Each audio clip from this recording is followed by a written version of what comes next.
Well, now, in some few days, you'll get your first salary as far as the January is concerned. And by default of it being a January, obviously it means it's your first salary if you're employed at the end of the month. Now, on this video, actually, I'm going to teach you and show you how exactly you're supposed to, or what you're supposed to do before you get your January salary. And by the way, a lot of people tend to associate January with like some sort of difficulties or something of sort. You know why? It's like the hated kid. Last month on December, it was like a holidaying season. It is that time when people detach themselves with the reality and the truth. You throw marries there, you throw parties and all those kind of things, and the January is here. You guys are using cabbages as your let me not get there. Now, this is the point. Now, by the way, I usually share these videos for free with you guys. And by the way, it will be a so big thing if you can just like the video. It doesn't cost you nothing. And also down below there, hit that subscription button. Yeah, I'm talking about you. Exactly. Now, before you get this January salary, by the way, in some few days to come, this is what I want you to do. Have a plan, okay? Don't complicate, by the way. Don't complicate these things. This is what I want you to do. Now, here you can see there are 3 baskets. Well, they're well drawn, or should I believe so? Okay, now, these 3 baskets, let them represent your accounts, okay? Now, this first account or this first account basket is actually what we call the landing account. The landing account. The landing what? Account. Basically, this is where the money comes in. The employer pays you, the money gets into that place, okay? Maybe that's where once you get your money, if you're self-employed or whatever, this is where the first money lands in. This is your landing account. Some people call it current account or whatever. Let's not get into the economics and what have you. Now, let's just call it this a landing account. This is where the money shows up in the first place. Ting, ting, you've been paid, whatever. This is where money comes in. Okay, now, the second basket here represents, or maybe if you do not have, okay, this should be your personal account. See, personal account. See, personal account or personal usage, however you want to frame it. This is that account that you keep that money used for your running day-to-day activities, your rent, your food, your water, your utilities, your budget, your debt, your just to run your thing. Okay, this is that account that you ought to have it. And the third basket that you ought to have is what we call the developmental account or the saving. Depends on how you call it, the developmental or whatever, the savings, however. This is basically that account that actually you put that money that you ought to invest for the purposes of growing yourself in the future. Now, see, you ought to have that kind of an account, okay?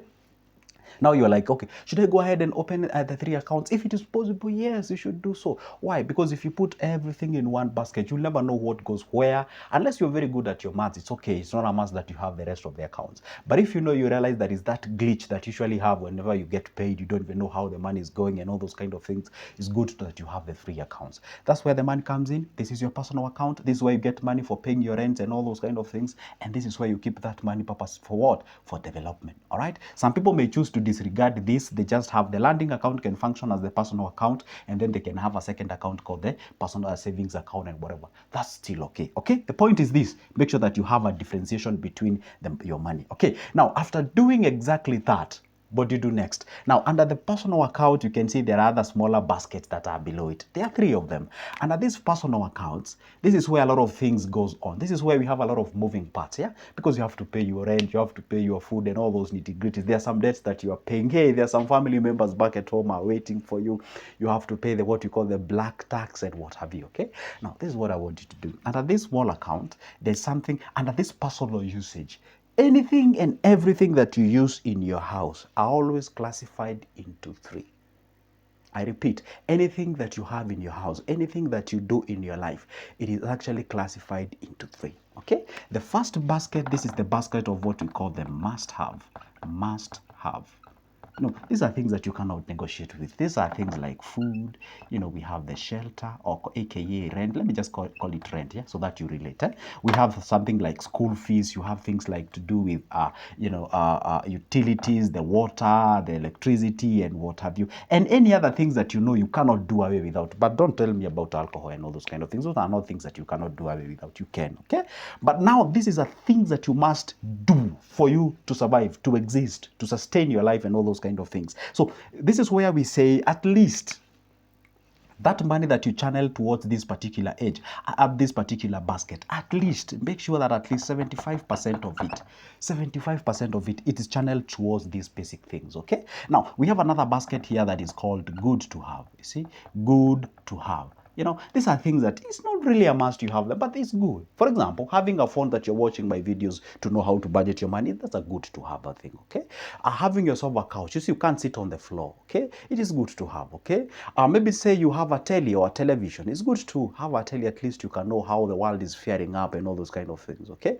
It is good, you know, those are things that it's good to have a bed. You can't sit on the floor again. You see, those are, you know, you cannot really treat them like must have, but at least it's good to have them. You know, it makes you a human being, okay? Now, the other thing, the last one, this is where a lot of people tend to misquote or misunderstand something. These are things that we call them the nice to have. Nice to have.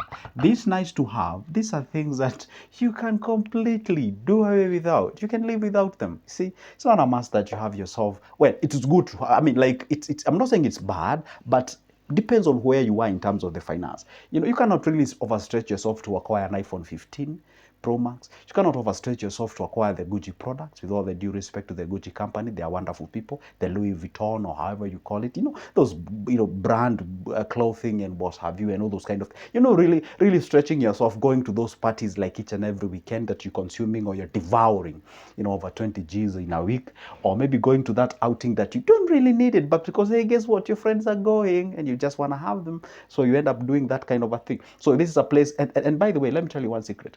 Whenever you fulfill the basket of must have, I never see people who brag about this. Have you ever seen somebody bragging about that they have paid their rent?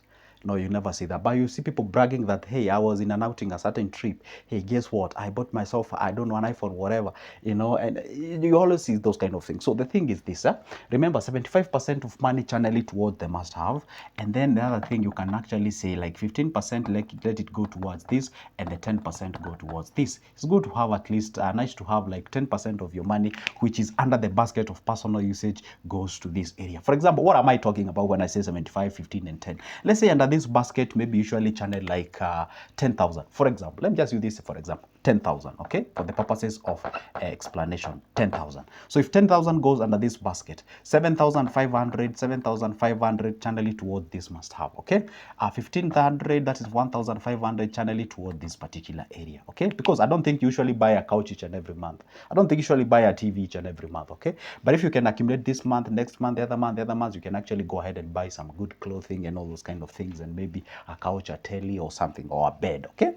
Now, the other thing I said, here now, 1,000 channel it towards the must-have thing. Now, you have your 1,500 under the basket of good to have.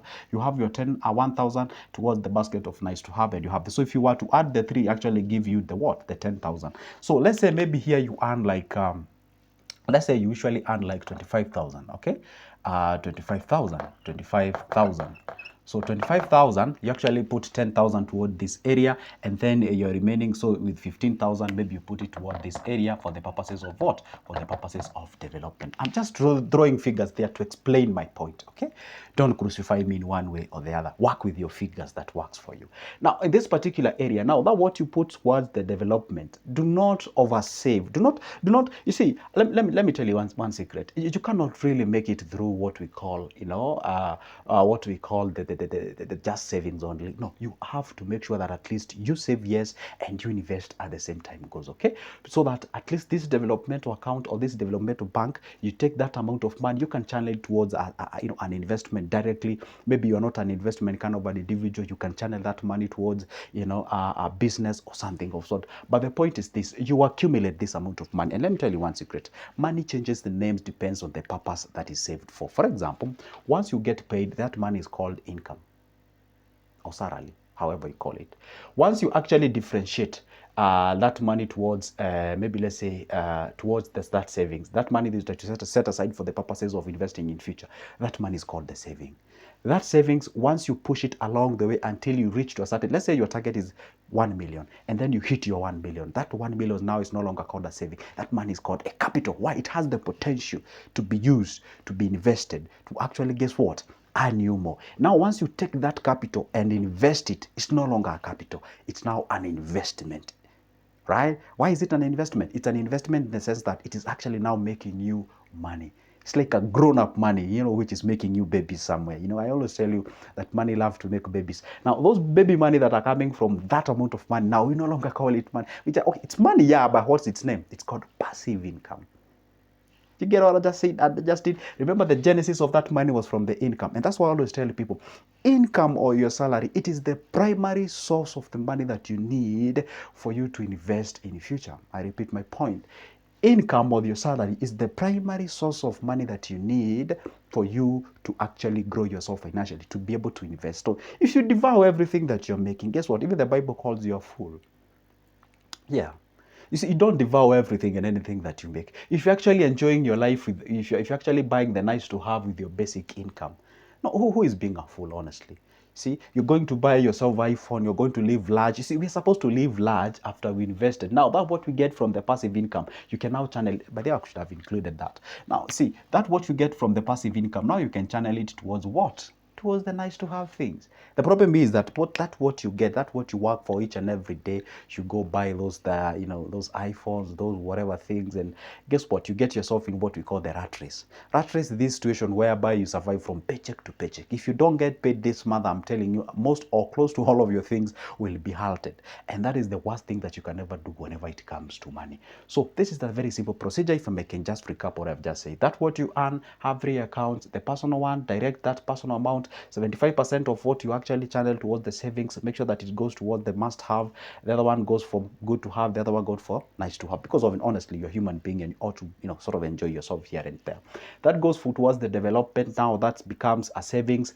Push it, accumulate, store it until it reaches to a point whereby it's no longer called money or just a saving, but now a capital, has the potential to be invested. Invest that money to earn you the passive income. Now you can think of feeding this basket of the nice to have.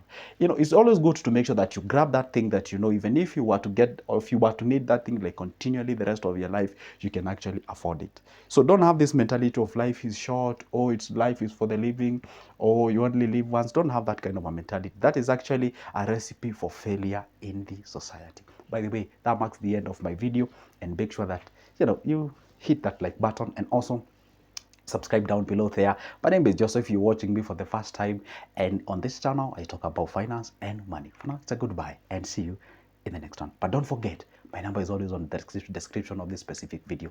You can pick it up and shoot me a call. For now, it's a goodbye. See ya.